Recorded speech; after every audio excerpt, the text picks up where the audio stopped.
Hi everyone, this is Parul, your faculty of reasoning.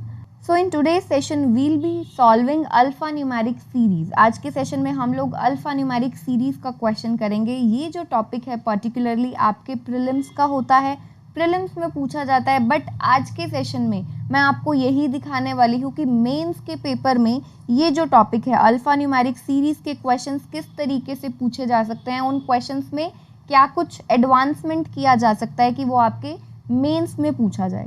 ठीक है, तो चलिए स्टार्ट करते हैं हमारे आज के सेशन को. This is your question. Alphanumeric series का क्वेश्चन है, बिल्कुल मेंस लेवल का क्वेश्चन है.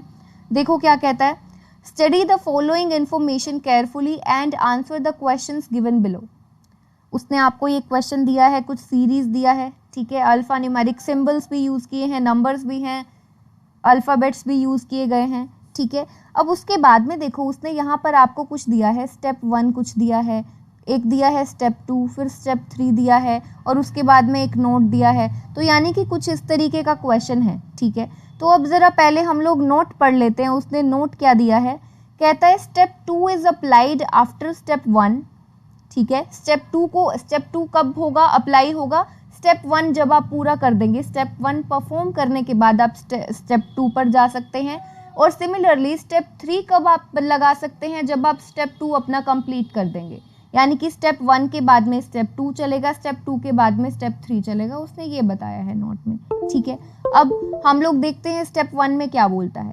कहता है the numbers which are immediately preceded by letter and immediately followed by letter are arranged in the end of the series in increasing order arranged immediate after T. क्या कहता है, the numbers which are immediately preceded by letter.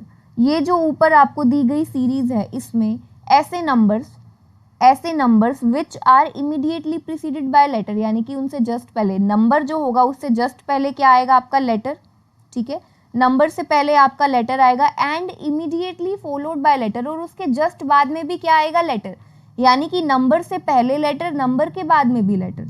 ठीक है, तो क्या कहता है, ऐसे नंबर्स कहता है are arranged in the end of the series. उसको कहाँ, ऐसे नंबर्स को कहाँ अरेंज किया गया है, एंड ऑफ द सीरीज के एंड में. और किस तरीके से, इंक्रीजिंग ऑर्डर में उसने बोला है. देखो क्या बोला है, the numbers which are immediately preceded by letter. ऐसे नंबर्स जिनसे जस्ट पहले लेटर, और ऐसे numbers immediately followed by letter जो उनके बाद में भी, यानी कि एक ऐसा नंबर जिसके पहले भी लेटर आएगा बाद में भी लेटर आएगा. ऐसे अगर जितने भी नंबर्स होंगे, अब यहाँ पर हो सकता है कितने, 3 नंबर्स हो, 4 नंबर्स हो, 5 नंबर्स हो इस सीरीज में, ऐसे जिसके पहले और जस्ट बाद में क्या हो, लेटर हो. तो ऐसे नंबर्स को आपने क्या करना है, इंक्रीजिंग ऑर्डर में अरेंज करना है. कहाँ पर, सीरीज के एंड में, और वो भी कहाँ पर, इमीडिएट आफ्टर टी, यानी कि टी के बाद में आपको ऐसा अरेंज करना है, टी के बाद में. ठीक है, इंक्रीजिंग ऑर्डर में ये जितने भी नंबर्स आएंगे. समझ गए. ठीक है, स्टेप 1 समझ में आ गया. हमको क्या करना है, अब ऐसे ये वाले नंबर्स ढूंढने हैं. ठीक है, ऐसे नंबर्स जिनके पहले और बाद में क्या हो, लेटर हो, और उन नंबर्स को हमने क्या करना है, टी के बाद में इंक्रीजिंग ऑर्डर में लगाना है. सिंपल है. मैंने आपको पहले भी बताया, मेंस के क्वेश्चंस में कुछ नहीं होता, सिर्फ और सिर्फ अंडरस्टैंड करना होता है उसकी लैंग्वेज को. अगर आप उसकी लैंग्वेज समझ गए तो समझो कि आप पूरा क्वेश्चन बना सकते हो. ठीक है, तो अब देखो, अब हमको समझ में आ गया कि स्टेप 1 में क्या करना है. तो अब हम लोग क्या करते हैं, हमारे पास था नंबर, लेटर और लेटर, ये था ना, हमको ऐसा देखना है. तो अब लेटर्स देखो, इस सीरीज में लेटर्स PUG बहुत सारे हैं, तो क्यों ना हम लोग नंबर ही देखें, नंबर के आगे पीछे लेटर्स देखेंगे. ठीक है, तो सबसे पहले मिला 5 स्टार्टिंग से, हमने यहाँ से P से स्टार्ट किया, लेफ्ट हैंड से स्टार्ट किया, तो सबसे पहले मिला 5. उसके पहले भी G है, बाद में E है, यानी कि दोनों लेटर, यानी कि इसको कंसिडर करना पड़ेगा. यानी कि एक ये नंबर हुआ. उसके बाद में 1 के पहले है सिंबल, तो इसका कोई मतलब नहीं बनता. 4 के जस्ट पहले ये सिंबल है, इसका कोई मतलब नहीं बनता. इसके बाद में 5 आया, उसके पहले Q और बाद में Z, यानी कि दोनों लेटर्स हैं. इस 5 को भी हमें इंक्लूड करना पड़ेगा अपनी लिस्ट में. ठीक है, उसके बाद में आया 8 से जस्ट पहले है सिंबल हैश, यानी कि इसको हम कंसिडर नहीं करेंगे. ठीक है, इसको नहीं कर सकते. इसके बाद में आता है 6 जिसके पहले है M और बाद में है T. ठीक है, यानी कि हमारे पास इन टोटल 3 नंबर्स हुए. इन टोटल हमारे पास ये 3 नंबर हुए 5, 5 और 6, जिसको हमने इंक्रीजिंग ऑर्डर में अरेंज करना है स्टेप 1 में, ठीक है, स्टेप 1 में। तो स्टेप 1 को हम लोग कहाँ पर बनाते हैं, देखो स्टेप 1 को हम लोग बना लेते हैं यहाँ पर।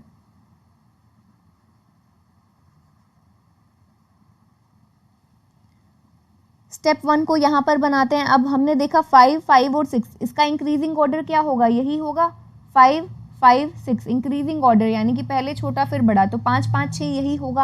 अब इसको एज इट इज नोट करेंगे टी के बाद में, क्योंकि हमें इस 5, 5, 6 को नोट करना है। तो सबसे पहले यहाँ से PUG एज इट इज आ जाएगा, आपका कुछ भी नहीं है आगे, बहुत सिंपल है PUG। अब इस 5 को यहाँ से हटा देंगे, क्यों, क्योंकि ये बाद में टी के बाद में जाएगा, तो 5 को हटा दिया, इसके बाद में आएगा आपके पास E, उसके बाद में आपका सिंबल आएगा ये, उसके बाद में आएगा 1 A R स्टार 4 B।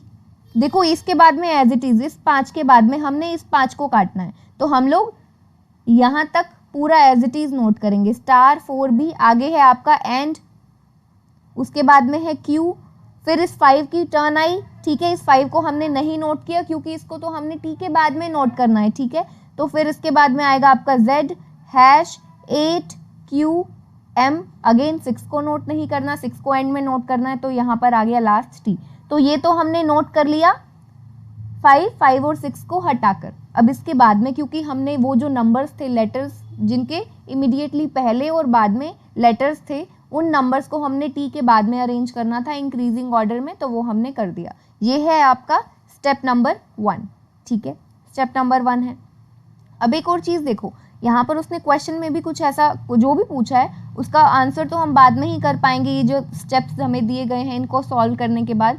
तो यहाँ पर अगर कोई ऐसा स्टूडेंट है जिसके पास पेपर में टाइम बहुत कम है, ठीक है, तो क्या होता है, अब यहाँ पर क्वेश्चन को पहले ये करने से पहले आप क्वेश्चन देख लो, यहाँ पर स्टेप 1 की और स्टेप 2 की बात हुई है। तो ऐसा अगर आपके पास टाइम कम है तो ऐसा नहीं करना कि पहले आप स्टेप 1 फिर स्टेप 2 फिर स्टेप 3 को सॉल्व करना ही है।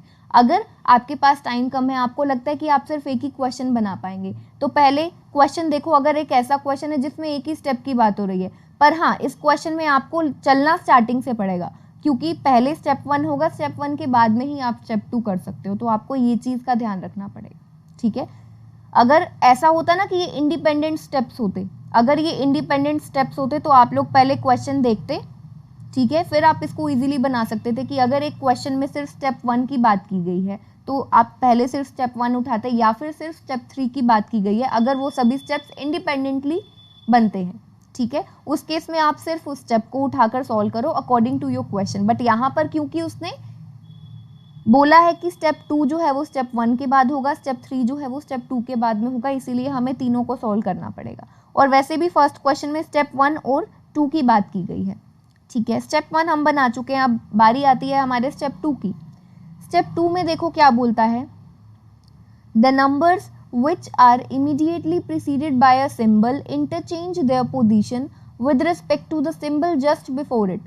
कहता है numbers which are immediately preceded by a symbol, numbers जिनके जस्ट पहले क्या आएगा, सिंबल आएगा, सिंबल उनको प्रिसीड करता है, ठीक है। नंबर से जस्ट पहले कौन आएगा, नंबर से कहता है नंबर से जस्ट पहले सिंबल आएगा, ठीक है। ऐसे numbers, the numbers which are immediately preceded by a symbol interchange their position, ये जो नंबर है और ये जो सिंबल होगा, ठीक है, ये नंबर से जस्ट पहले जो सिंबल होगा ये आपस में क्या करेंगे, पोजीशन इंटरचेंज करेंगे, ठीक है। Interchange their position with respect to, ये जो नंबर है ये अपने इंटरचेंज करेगा position with respect to the symbol used just before it, इससे पहले, इस नंबर से पहले जस्ट पहले जो सिंबल यूज किया गया है, ये जो नंबर है उसके रिस्पेक्ट में अपनी पोजीशन को इंटरचेंज करेगा, सिंपल है।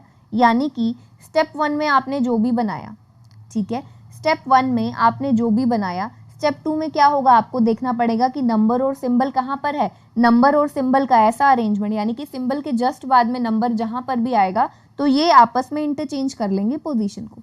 समझ में आ गया, कुछ नहीं था, आपको ये देखना है कि आपको मिलेगा सिंबल और नंबर, ठीक है। यहाँ पर नोट कर लेते हैं, सिंबल के जस्ट बाद में आपको मिलेगा नंबर, तो इनकी जहाँ पर भी ऐसा दिखेगा इनकी पोजीशन हमने क्या करवानी है, इंटरचेंज करवानी है, ठीक है। तो ये था हमारा पहला स्टेप 1। तो इसके बाद में हम लोग बनाते हैं अपना स्टेप 2। तो स्टेप 2, अब हमें क्या देखना है, सिंबल के बाद में नंबर। तो देखो सबसे पहले ये डॉलर का साइन PUGE के बाद में ये डॉलर का मिला, डॉलर और 1, यानी कि इनको इंटरचेंज करना पड़ेगा। ठीक है, साथ के साथ करते जाते हैं, टाइम वेस्ट नहीं करते, पहले ढूंढो कि हाँ कहाँ कहाँ पर ये दिख रहा है जहाँ से भी उसको बनाते जाओ। PUGE एज इट इज, उसके बाद में ये डॉलर का साइन और 1, इसको इंटरचेंज करना पड़ेगा क्योंकि सिंबल और नंबर को करना है। ठीक है, तो 1 और ये आ गया आपका सिंबल। ठीक है, इसके बाद में AR एज इट इज, क्योंकि लेटर से रिलेटेड तो उसने कुछ दिया नहीं। अब सिंबल और नंबर, अगेन स्टार और 4 हमें मिल गया कॉम्बिनेशन सिंबल और नंबर का। तो यहाँ पर इसको इंटरचेंज करेंगे तो 4 स्टार की जगह पर, यानी कि 4 पहले और स्टार बाद में, यानी कि नंबर पहले और सिंबल बाद में हो जाएगा। ठीक है, उसके बाद में आता है आपका B एज इट इज आ गया। अब उसके बाद में आया सिंबल, ये एंड सिंबल है। ठीक है, ये एंड सिंबल है, उसके बाद में आपको Q मिला है, नंबर नहीं मिला, यानी कि ये एज इट इज आप लोग रखेंगे इसे। ठीक है, इसे एज इट इज रखेंगे। Q, Z भी आएगा क्योंकि लेटर से रिलेटेड तो कुछ है नहीं, बोला नहीं है, सिंबल नंबर आना चाहिए। अगेन हैश और 8, सिंबल और नंबर का कॉम्बिनेशन मिला, जैसे कि हमें स्टार 4 में मिला था। ठीक है, तो यहाँ पर इसको इंटरचेंज करेंगे, हैश और 8 को, 8 हैश बन जाएगा। उसके बाद में आपका एज इट इज आ जाएगा QMT556, ये आ जाएगा आपका एज इट इज। तो ये हो चुका है आपका कंप्लीट स्टेप 2। स्टेप 2 अब आपका कंप्लीट हो चुका है। अब देखो, अब आप चाहो तो पहले स्टेप 3 ना सॉल्व करके, क्योंकि आपके क्वेश्चन में जो उसने दिया है ना, जो क्वेश्चन में पूछा है वो स्टेप 1 और 2 से ही पूछा है, तो पहले इस क्वेश्चन का आंसर कर लेते हैं। क्या पूछा है, what is the sum of element which is 13th from right end, sum of the element which is 13th from the right end in step 1। Step 1 में राइट एंड से, देखो क्या कहता है, ये आपका स्टेप 1 है, उसका राइट एंड कौन सा है, स्टेप 1 का आपका जो राइट एंड है वो है ये। ठीक है, स्टेप 1 का जो राइट एंड है कहता है what is the sum of element which is 13th from the right end. Step 1 में 13th राइट एंड से, यानी कि 1 2 3 4 5 6 7 8 9 10 11 12 13th एलिमेंट है ये 4। ठीक है, फिर से देख लो, यहाँ से ये है आपका first element, second, third, fourth, fifth, sixth, seventh, eighth, ninth, 10th 11th 12th है ये B, और ये 4 है 13th। तो यानी कि 4 की बात हो रही है, सम पूछा है ना उसने, और किसको ऐड करना है आगे देखते हैं। And 9th from left and in step 2, left and से स्टेप 2 की बात हो रही है, लेफ्ट एंड से, यानी कि यहाँ से बात की जा रही है लेफ्ट एंड से जो 9th एलिमेंट है। 1 2 3 4 5 6 7 8 9, 9th ये कौन सा है, अगेन 4 है। 9th एलिमेंट आपके लेफ्ट हैंड से कौन सा है, वो भी कौन सा है, 4 है। ठीक है, तो 4 + 4 कितना होता है, 8, यानी कि जिस ऑप्शन में आपको 8 मिलेगा आप उससे क्या करेंगे, टिक करेंगे। ठीक है, आसान था। देखो क्वेश्चन जो है वो आसान ही है, डिफिकल्ट नहीं है, पर यही क्वेश्चन जब आपको एग्जाम में दिखता है ना, तो वहाँ पर आप स्टूडेंट्स थोड़ा सा कंफ्यूज हो जाते हैं। क्यों? क्योंकि आदत नहीं होती, पता नहीं होता एकदम से कि क्या आ जाएगा, और क्योंकि थोड़ा सा प्रेशर भी होता है, थोड़ा नहीं काफ़ी, मेंस के पेपर में काफ़ी ज़्यादा होता है। प्रीलिम्स के लिए मेहनत करते हैं, प्रीलिम्स क्लियर करने के बाद आप मेंस करते हैं, इसीलिए कहते हैं कि प्रैक्टिस बहुत ज़रूरी है, ताकि आप एंड टाइम पर घबराएं नहीं बिल्कुल भी। ठीक है, तो ये आपका हो गया इस क्वेश्चन का आंसर। इसी तरीके से आपसे और क्वेश्चंस पूछे जाएंगे। अब जैसे कि इस क्वेश्चन में जो पूछा गया है वो उसमें स्टेप 2 और स्टेप 3 इंक्लूडेड है, तो अब आप स्टेप 3 बनाएंगे। स्टेप 3 बनाना है हमें। देखो स्टेप 3 में क्या पूछता है, कहता है the alphabets which are immediately followed by a number are arranged in alphabetical order after 6 of step 2। क्या कहता है,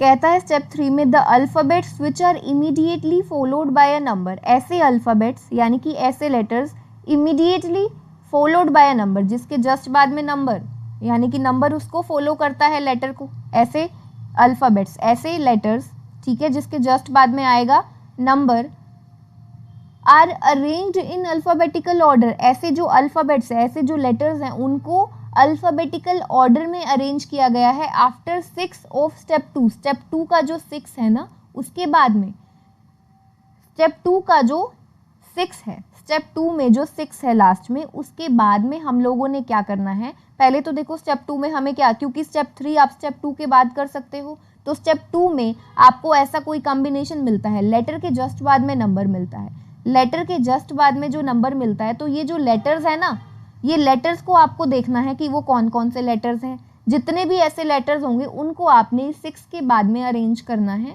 6 के बाद में अरेंज करना है अल्फ़ाबेटिकल ऑर्डर में, सिंपल ये बोला है। तो हम लोग स्टेप 3 बनाते हैं, ठीक है। अब स्टेप 3 आपको चाहिए लेटर और नंबर का कॉम्बिनेशन, लेटर के जस्ट बाद में आपको चाहिए है नंबर। तो अब ज़रा देखो, यानी कि नंबर को देख लेते हैं, लेटर्स काफ़ी सारे हैं, नंबर के जस्ट पहले लेटर, तो सबसे पहले नंबर हमें मिला ये 1, 1 से जस्ट पहले हमें मिल गया ई विच इज़ अ लेटर, ठीक है। तो यानी कि हमें अब इस ई को कंसिडर करना है, यहाँ से हम ई को कर रहे हैं एक बार ऐसे, ठीक है, क्योंकि इस ई को हमें इस 6 के बाद में नोट करना है अल्फ़ाबेटिकल ऑर्डर में। अभी ये तो नहीं पता ना, क्योंकि ऐसे और भी कई लेटर्स हो सकते हैं, ठीक है। हम लोग इस ई को यहाँ से इस तरीके से याद रखेंगे कि ई को हमने बाद में नोट करना है, ठीक है। तो इसको एज इट इज़ PUG, ई अब आएगा नहीं 1 एज इट इज़, उसके बाद में ये सिंबल आ गया डॉलर्स का, उसके बाद में AR। अब देखो लेटर के बाद में नंबर चाहिए आपको, तो नंबर मिला ये 4, 4 से जस्ट पहले आया R, 4 से जस्ट पहले आया R मिल गया हमें। तो हमें क्या करना है, अब इस R को नहीं नोट करना, बाद में नोट करना है। तो यहाँ पर आ जाएगा 4, ठीक है, उसके बाद में आ जाएगा आपका स्टार एज इट इज़, उसके बाद में B and Q, Z and 8। Z and 8 क्या है, अगेन आपको क्या मिल गया, कॉम्बिनेशन मिल गया, लेटर के जस्ट बाद में नंबर मिल गया, लेटर के जस्ट बाद में नंबर, यानी कि इस Z को यहाँ से काटेंगे और यहाँ पर क्या आएगा 8 एज इट इज़ नोट करेंगे, उसके बाद में आ जाएगा हैश यहाँ से, फिर Q आ जाएगा एज इट इज़, फिर आ जाएगा आपका M, फिर आ जाएगा, देखो लेटर के जस्ट बाद में नंबर T और 5 में मिला, T के जस्ट बाद में, यानी कि इस T को काटेंगे, फिर आएगा 5, 5 और 6, ये नोट कर लिया। अब हमारे पास ऐसे कितने लेटर्स हैं, एक ये लेटर था E, उसके बाद में था R, Z मिला और हमें T मिला। अब हमें इसको अल्फ़ाबेटिकल ऑर्डर में अरेंज करना है, तो इनमें से सबसे पहले कौन सा आएगा, E आएगा, ERZT में से सबसे पहले आएगा आपका E, ठीक है। उसके बाद में क्या आएगा, E के बाद में आपका R आएगा, उसके बाद में आएगा T, उसके बाद में आएगा Z, ठीक है। देखो हमने इसको कैंसिल किया था ना, ये E था, R था, T था और Z था, तो अल्फ़ाबेटिकल ऑर्डर में अरेंज करना था, तो सबसे पहले E आएगा, जिसकी प्लेस वैल्यू कम होगी वो सबसे पहले आएगा ना। तो ये हो गया हमारा स्टेप 3। तो अब हम बना चुके हैं, अब वो कोई भी क्वेश्चन आपसे पूछे आप इजीली आंसर कर सकते हैं।